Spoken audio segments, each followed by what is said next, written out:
Welcome to the Employment Forecast for Colorado Youth with Disabilities, sponsored by Peak Parent Center's RSA Shift Transition Project. Our speakers today are Bob Lawhead, Chair of the Colorado Employment First Advisory Partnership, and Jennifer Salachi, Manager of the Partnership Engagement and Communication Office at the Colorado Division for Vocational Rehabilitation. Note, due to technical difficulties during the original presentation of this webinar, this recording will join the webinar in progress. Next slide, Employment First in Colorado. Employment First has been the policy of Colorado since legislation was passed in 2016.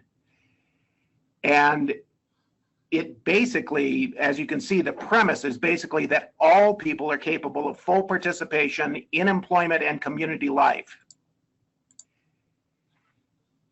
This new policy for Colorado is based upon considering competitive integrated employment as the first and preferred outcome in regular business with regular compensation and regular advancement and interaction with non-disabled workers. So basically all this is saying is that Colorado now has as a policy that people with disabilities are prioritized to be employed in regular employment situations. So we're turning our back on the history of having segregated employment or group employment or sub-minimum wage or any of the things that policy has developed over the last several decades to assist people with disabilities, and really moving into an era where we're looking at just finding employment for people with disabilities just as we would with anyone else, but with the caveat that we need to figure out the right job match, we need to figure out the right accommodations that people might need, and we need to do some negotiating with employers around job duties and job schedule. But the belief is that when we do those things, anyone with a disability, no matter how significant that disability, is able to work in regular business. So it requires systems change because our agencies in Colorado, and you can see on this slide that there are 5 agency acronyms at the bottom of the slide. Those include the Department of Labor and Employment, the Department of Education, the Department of Higher Education, the Department of Human Services, and the Medicaid agency for the state, which is the Colorado Department of Healthcare Policy and Financing. That particular entity is the department that funds waiver services, employment waiver services for people with intellectual and developmental disabilities. And that is a critical part of this whole effort to find regular employment for people with disabilities. So basically, Employment First uses this terminology, competitive integrated employment. And you'll see this reference to change and changing our systems throughout. What competitive integrated employment is basically regular employment like we have for anyone. But as I mentioned before, it does require accommodations, job match, and negotiation with employers around the primary characteristics of that job that an employer is offering to an employee. So this slide basically has quotes from the Colorado Revised Statute, as you can see 8-84301, which is where the Employment First statute resides at this point.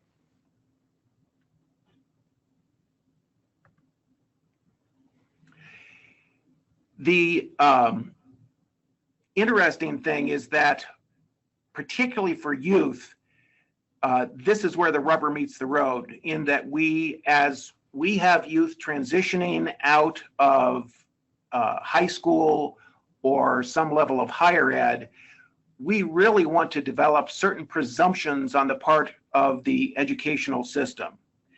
And so one of those is this assumption that all people, even people with significant disabilities, are capable of full participation in regular employment settings. And the vision, basically, that we're trying to look at here is to cultivate best practice among these agencies, and particularly when it comes to the Colorado Department of Education and our local education agencies.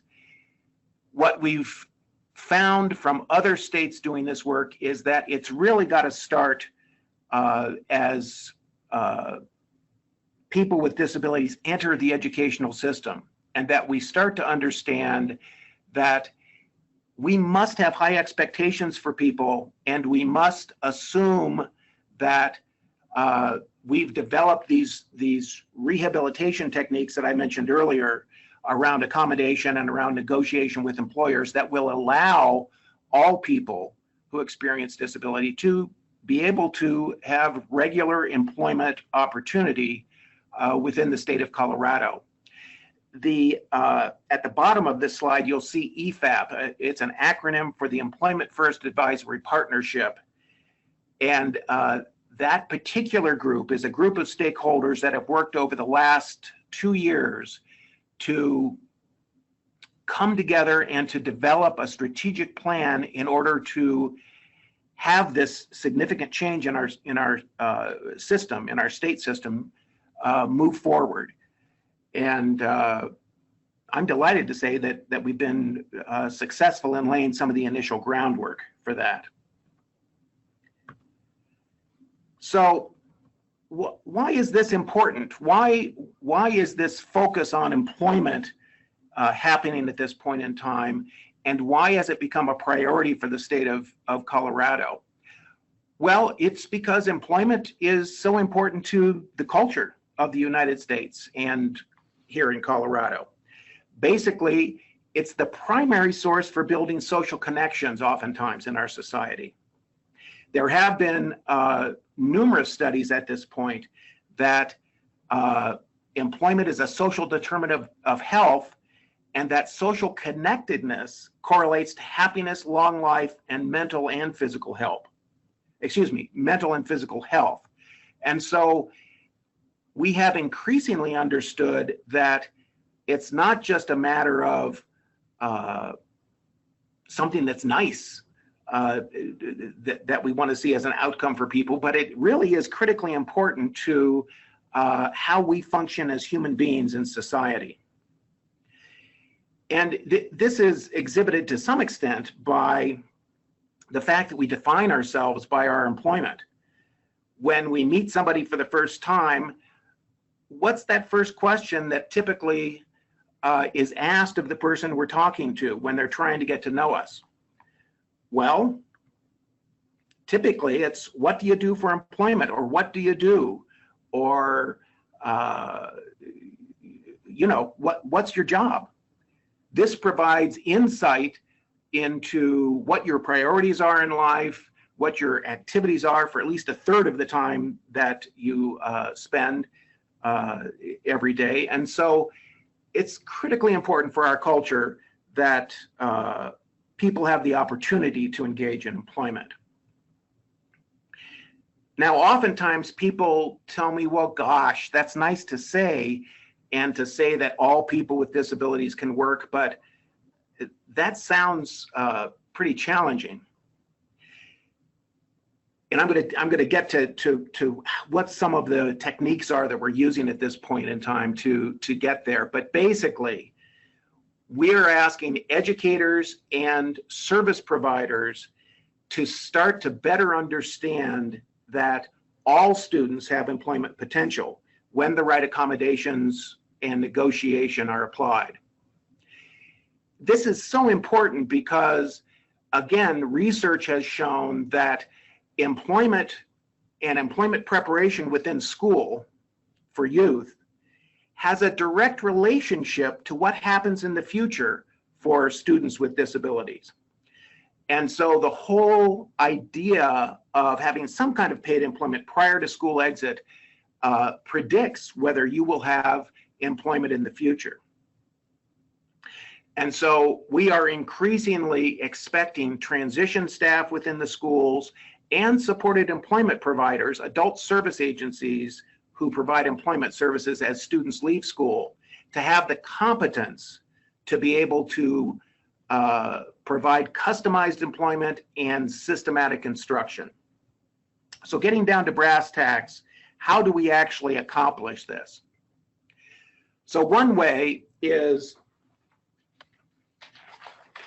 discovery assessment to strengthen job match. What discovery is all about as a service or as an assessment is basically trying to figure out what the person's interests are, what do they like to do, and not how someone performs on a test, which has traditionally been how we look at assessment for people as they're looking for employment. This involves spending time with a person in their home and in the community. It also includes interviewing family, friends, teachers, community members who know the individual to get a better feel for what those interests and what really turns a person on might be. An example is Gene, who is a person who likes electronics, and he likes taking things apart and sorting those parts into boxes. What we found was this stuff was all over his bedroom, and we translated that into a job in an auto parts store stocking parts, because just by visiting his bedroom, we saw this kind of hobby of his that indicated that he really liked putting things, categorizing things and putting them in their place. And so the job match that resulted was an auto parts store stocking position. Customized employment and customized job development is another piece of this, and this basically means customizing that job development to the person. An example here is that Joe was a person who didn't like to stay in one place for very long, very active guy. We found a job at NCAR, which is the National Center for Atmospheric Research in Boulder, that we found that he really enjoyed performing some tasks that other people didn't really have time to do, and it focused on servicing copy machines. There were 20 different copy machines and scanners around the site. They needed filled with paper, and they needed the scanner glass cleaned. This allowed Joe to interact with these various administrative assistants who didn't like doing this job anyway, and allowed him to move about the plant site, filling copy machines. And when we were able to add mail delivery to those tasks, it turned into a 20-hour-a-week job, which was exactly what he was looking for. Now, video resumes and video portfolios are another way to demystify people with disabilities to employers, where oftentimes employers have not had a great deal of experience in hiring people with disabilities, particularly people with disabilities who may have significant support needs. And what a video resume, where you actually take a 5-minute video of an individual doing some of the things they enjoy doing and that exhibit them in some positive scenarios, or a visual portfolio, which oftentimes is a PowerPoint presentation on a computer. You can get that information to employers in a non-threatening way that allows them to actually get to know the person before the person actually comes in for an interview.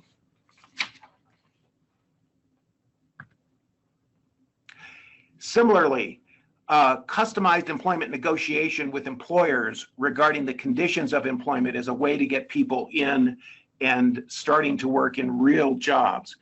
The example here is my son, who has worked at Cosmos Pizza now for about 6 weeks. Just doesn't have much work tolerance, and he can't do the regular job of the other pizza positions there in the pizza shop, where basically people are doing the cash register and they're making pizzas and they're delivering pizzas.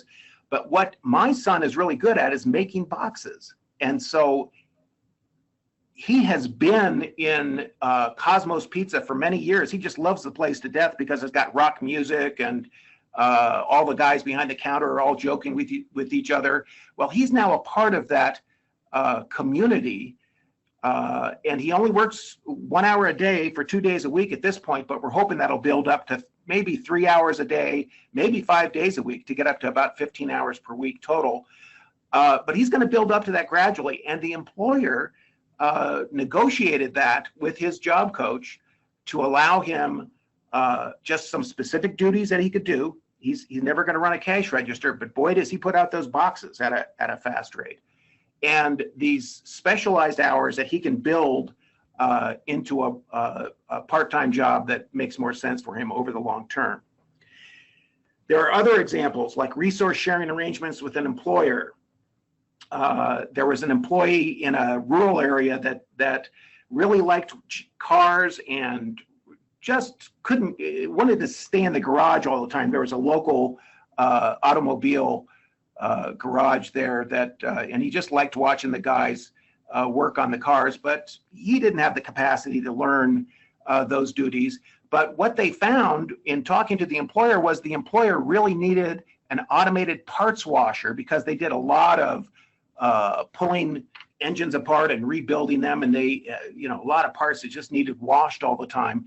But the darn thing costs $5,000, and the arrangement that was made is that contingent upon Roy being able to hang out and do some, getting tools for some of the mechanics and doing some things around the shop, the business was able to use that parts washer. And so there was a resource sharing there that allowed Roy to continue to work there and hang out, and the employer got the benefit of that parts washer. Jobs within a job is another example where, for instance, Motorola needed a coffee service for a number of their employees, and they were dissatisfied with one. They ended up bringing a guy in who had quadriplegia, so he was in a chair and wasn't able to do physical work, but he was an entrepreneur and was able to get the funding for a couple of coffee machines that ended up allowing him to be at that site on a daily basis and earned a good living, while his attendant was the person who kept the machine clean and kept the machine full of ingredients. And so basically, it was a job within a Motorola plant, but was something that he was able to do and actually have his own self-employment situation. Other examples of what we need to get better at is systematic instruction, which is simply a reference to being able to teach job tasks in a way that's efficient and gets people independent of a job coach just as soon as possible. So instead of having a job coach spend several months on the job site, they may only have to spend a couple of weeks if they're very focused in their instruction on those job tasks. Ongoing time-limited support to employers really refers to the fact that employers need customer service and typically have not appreciated what some of us in the field refer to as the place and forget model, where an agency will place an employee with a disability with an employer to do a job and then not provide customer service. The last bullet point on this slide refers to the fact that we need to look at a high level of customer service to the three primary customers in this situation, which of course includes the employer, but also includes the person with a disability who will periodically need ongoing support oftentimes, and a customer who's often forgotten about, and that is the family, or if a person is in a residential support situation, that residential support provider. So I'm going to turn it over to Jennifer with that. Thanks so much, Bob. There is so much happening in our state, and that's what you all are here to hear about, is what's happening with employment and what's the forecast. And as Bob said, the forecast is really ripe. We're really excited to to tell you a little bit about what's happening. We could probably spend an entire day, but I'm just going to go over in the next few minutes some programs that are happening in our state, some actual projects and programs. So next slide, Bob. One that I want to talk to you guys about is the Youth Leadership Forum.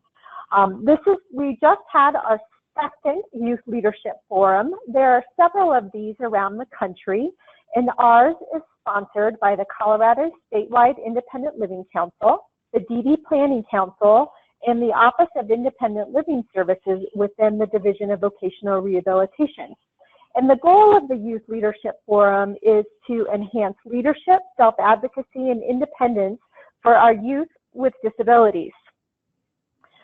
One thing to really know is that as the forum continues and grows, those youth who attended as delegates one summer, the next summer, they come back and they're actually doing the planning, the volunteering, and staffing for the next event.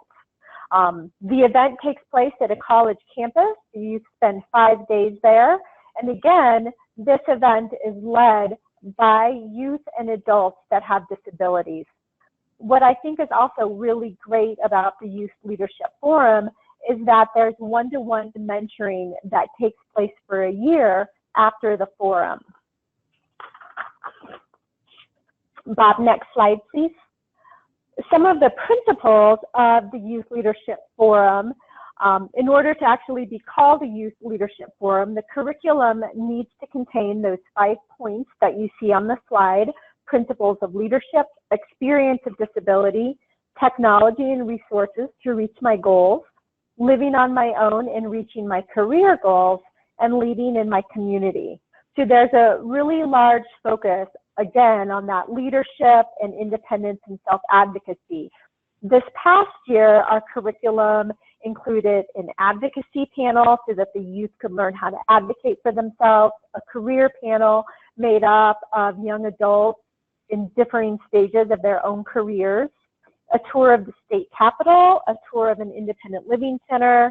They learned about financial literacy, nutrition, benefits counseling, and then there were daily leadership activities for them as well. And of course, fun happens during the forum as well. And in the evening, there were climbing walls and a game night and karaoke and a lot more. So it's a great opportunity sometimes for youth who maybe have never been away from home to really be on their own and learn some of that independence.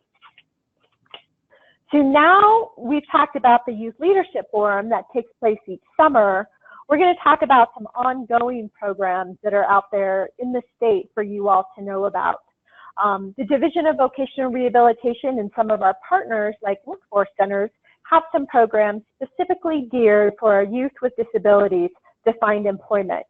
You may have heard of the School to Work Alliance program called SWAP. This is a partnership between the Division of Vocational Rehabilitation and local school districts that's focused on assisting those youth with mild to moderate barriers to employment to gain work experience and enter onto a career pathway as they're transitioning, of course, from school to work. We also have a focus on pre-employment services, which comes from legislation. And I've just listed a few of those pre-employment services, but our agency and our partners are available to do business tours for our youth, conduct informational interviews, provide paid work experiences in a real work setting, help with self-advocacy, as well as post-secondary counseling.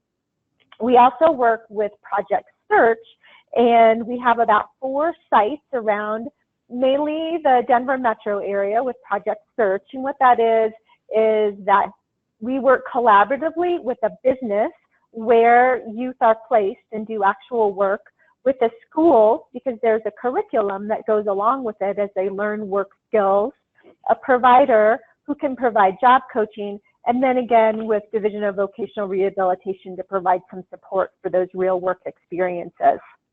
The Governor's Summer Job Hunt has been taking place for the last couple of decades, actually, and it is just what it sounds like. It provides youth of all abilities an opportunity to explore employment during the summer. and youth can access some of those services through your local workforce center. Workforce centers also have a priority to serve youth, while Division of Vocational Rehabilitation has a focus on serving our youth and students with disabilities while they're still in a school setting. The legislation was set up so that workforce centers are there to provide some services for some of those older youth, 18 and above, who have exited the school. And to learn more, contact your local workforce center, and there could be many opportunities available, depending, of course, on eligibility criteria. We're also towards the end of our presentation going to go through a few other resources for you all to access. So what about those actual jobs? That's what you guys are kind of wondering about, right? What are actual jobs?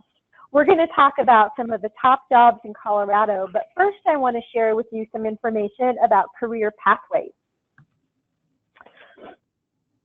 So we mentioned before a little bit about career pathways when I was talking about the School to Work Alliance program.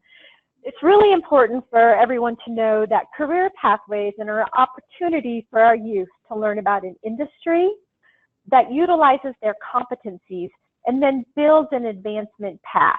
For example, somebody might have a dream of being a doctor, but first, to dip their toes in there, maybe they'll start out as a certified nurse's aide or a medical assistant and slowly move up that career pathway.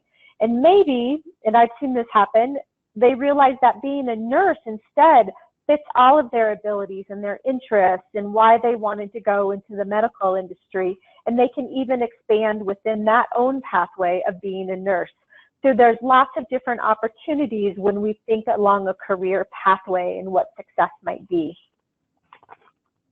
So a little bit more, some of the outcomes of career pathways, and I don't need to really dive into this because we've all been on a career path, and that the goal is that throughout our lifetimes, we'll continue with lifelong learning and reach self-sufficiency. And this slide outlines a little bit about maybe what some of those short-term goals would be of focusing on some education and some employment and then earning some money. And then as we think long-term, again, that lifelong learning, reaching employment, doing some career advancement, and then really focusing on our well-being. So on to what are some of those fastest growing jobs in Colorado? So here I have a slide that shows you about 20 of the fastest growing jobs in Colorado right now. And then you can see that they're really all over the place. There's a lot that are focused in the medical field, which is no surprise as we have an aging population out there.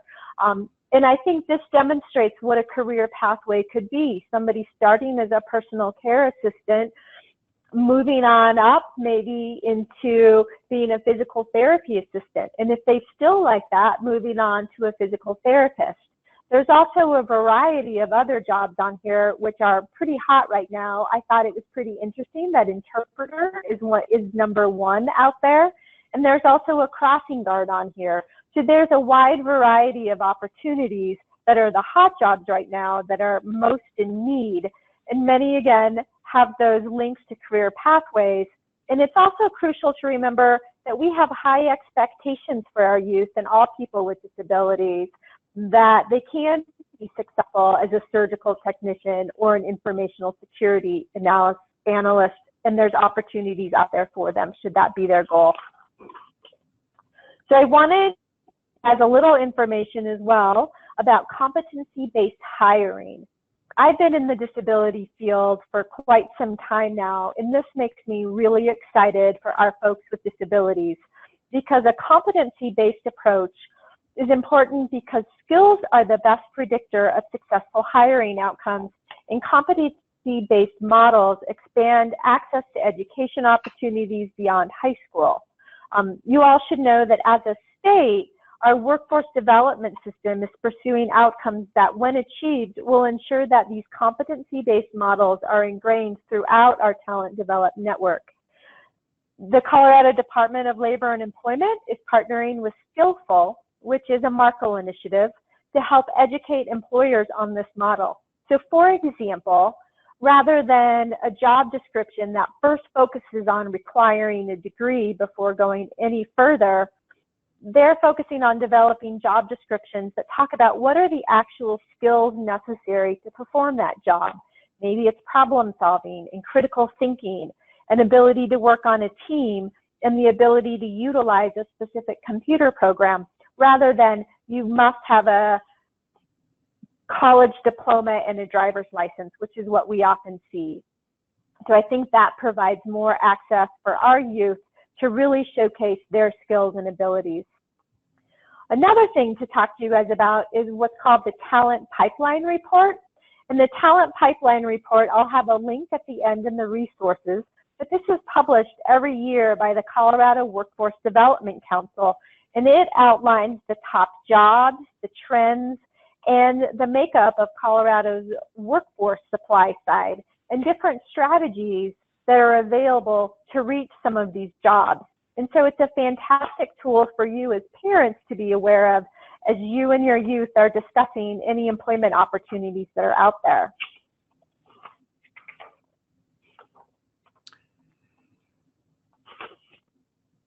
So now what you want to know. It's important to know that as families, we must increasingly demand that our schools and agencies provide both customized work experiences and opportunities to reach that competitive integrated employment outcome, as Bob outlined, as our students are transitioning from school into work. And our next few slides are about some resources that are available for you all. Some areas I think worthy of notice. We talked about a lot of this already on this slide, DDR and the School to Work Alliance program.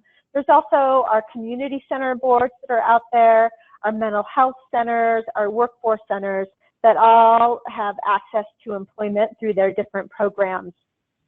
On the next slide, there's a variety of other resources out there for folks with brain injury. It's really important to know about Healthfirst Colorado, otherwise known as the Medicaid buy-in program for people with disabilities, in that if folks are working, they can buy in to Medicaid if they have a qualifying disability and receive that insurance benefit.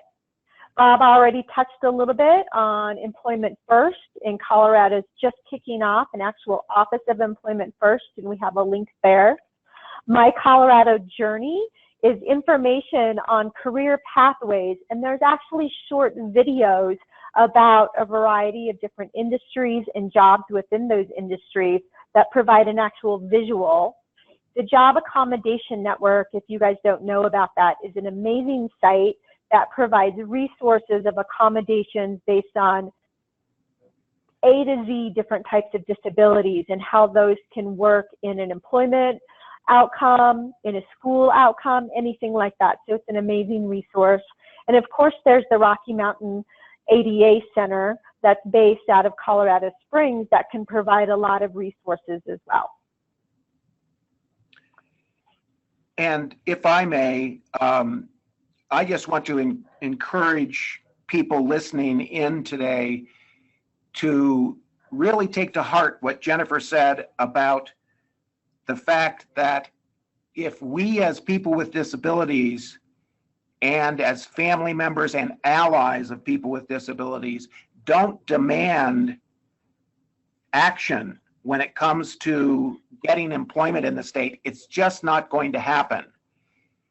And so we need to continue to basically advocate to the Division of Vocational Rehabilitation, to this new Office of Employment First, to the Developmental Disabilities Council where I work, and let us know as people with disabilities and as family members and as allies that you want to get these services to work for you. It's a big system, and we are, as I mentioned before, we are in the process of systems change, trying to make sure that we can make the system more responsive to the needs of people with disabilities who are seeking employment.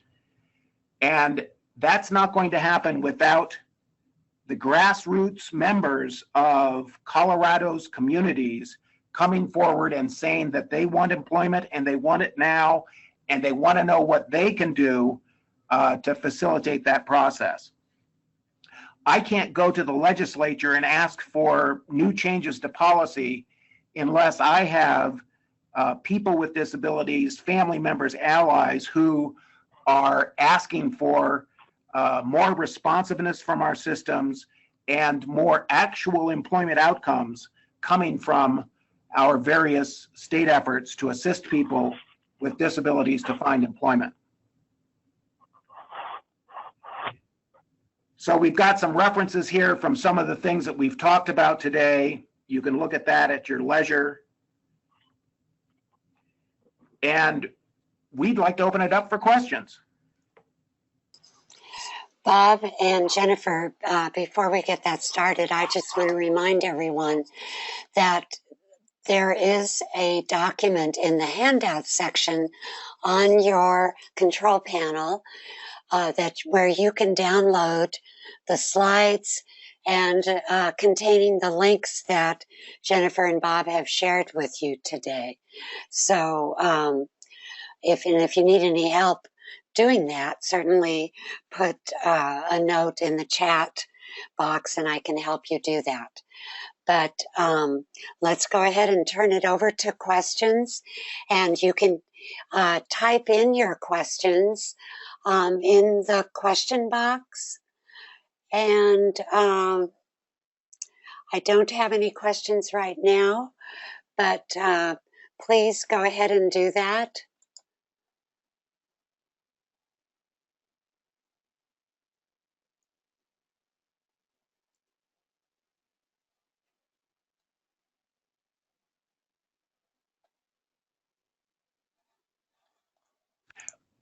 While people are thinking about that, I just want to let people know that it's part of my job to connect to Colorado citizens with disabilities, their families and allies. And so I am just wide open to either email or telephone conversations about these issues.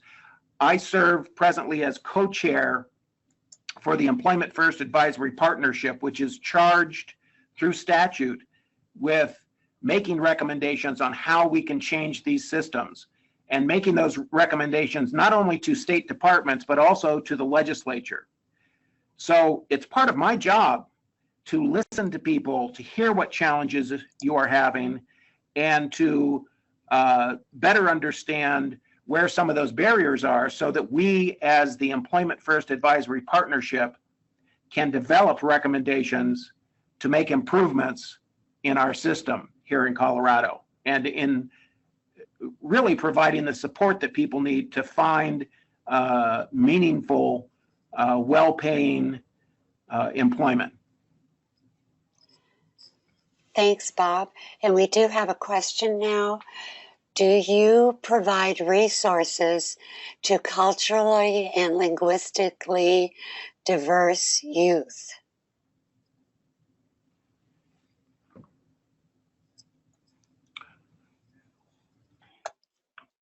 So this is Jennifer, and I'll see if I can tackle it. Our agency, the Division of Vocational Rehabilitation, focuses on serving individuals who have some kind of documented disability.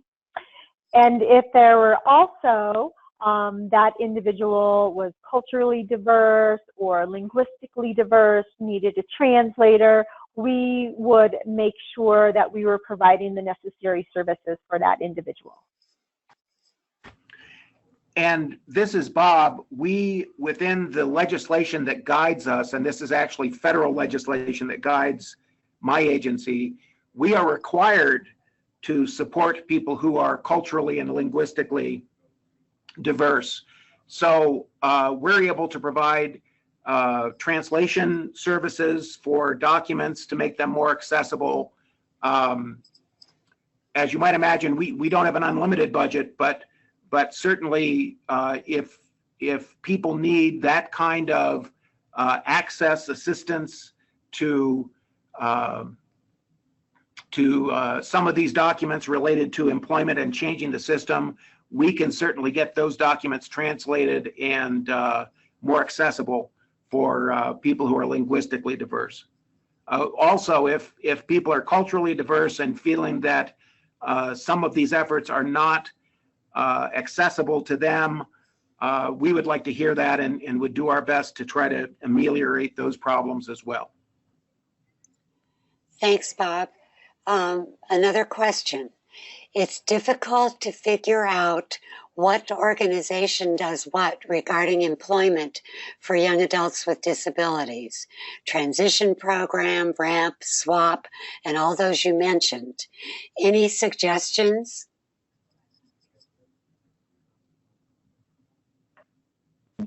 This is Jennifer. That's a really great question. As Bob mentioned, we are trying to work towards systems change. And one piece of that is to ensure that all of our programs who provide employment services to people with disabilities are not so siloed that we're actually communicating with each other. We are all very closely linked, and we're working to become even stronger across our agencies. And that's a big piece of what Employment First is about.